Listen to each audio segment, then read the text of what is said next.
Hi, my name is Rodrigo, this is Ether, and today we're continuing our series on Mark. We are in Mark 6, verses 30 through 56. In this passage, Jesus performs two of his most famous miracles, the feeding of the 5,000 and him walking on water. As Jesus continues to perform miracles, people continue to struggle with who he is.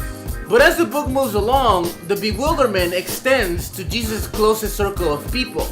However, there's a big lesson about discipleship that we can learn from looking at this bewilderment. The apostles have just come back from a missionary journey that seems to have gone really well. Jesus and his disciples are so famous, and so many people are coming to them that they don't even have time to eat. Jesus, wanting his guys to get some rest, instructs them all to get on a boat so they can find a solitary place to go and relax. This is sort of futile though, because by the time they get to this solitary place, there's a huge crowd waiting for them. Jesus, driven by his compassion, decides to teach them many things. This seems to go on for a while because he's interrupted by his disciples who basically tell them, hey man, it's late, these people are hungry, we better let them go so they can eat in the nearby villages.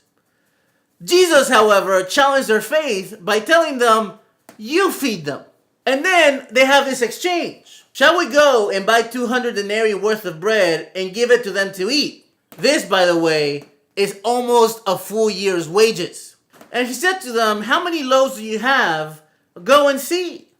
And when they have found out, they said 5 and 2 fish. Jesus then prays, distributes the bread and the fish, and miraculously enough, there's enough to feed more than 5,000 people, and there's even some to spare.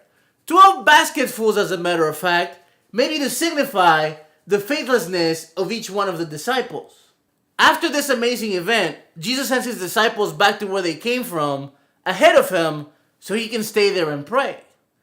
He prays late into the night, and from a cliff sees that the disciples are way off in the distance, and casually catches up to them by walking on water. As he gets near them, they get afraid because they think he's a ghost, and he tells them to chill out, and then the Bible tells us this. And he got on the boat with them, and the wind ceased, and they were utterly astounded, for they did not understand about the loaves, but their hearts were hardened. The biblical expression of having a hard heart often refers to someone who stubbornly is trying to not learn.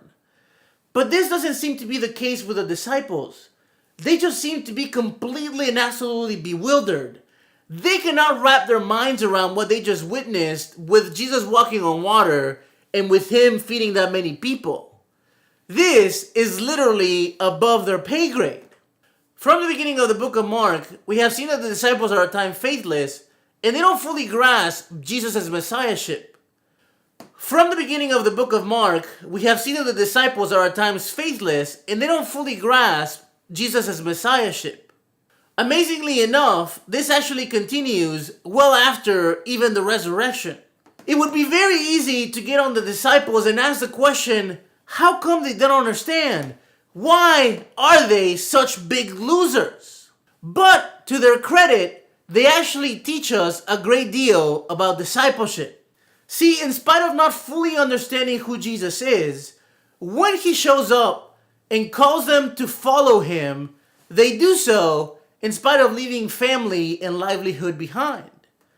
When Jesus sends them out to preach, they go in spite of being sent with no bread or no money. When they are asked to distribute the little fish and the little bread that they had, they obey in spite of their skepticism.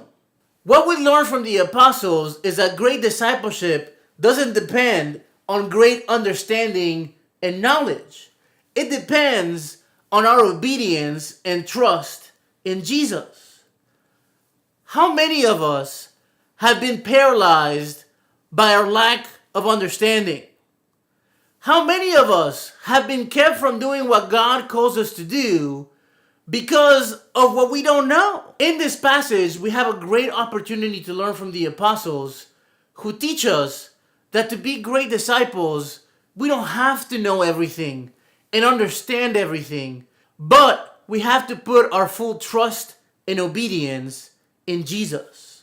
We hope that you've enjoyed and been inspired by this video. Please share it with others.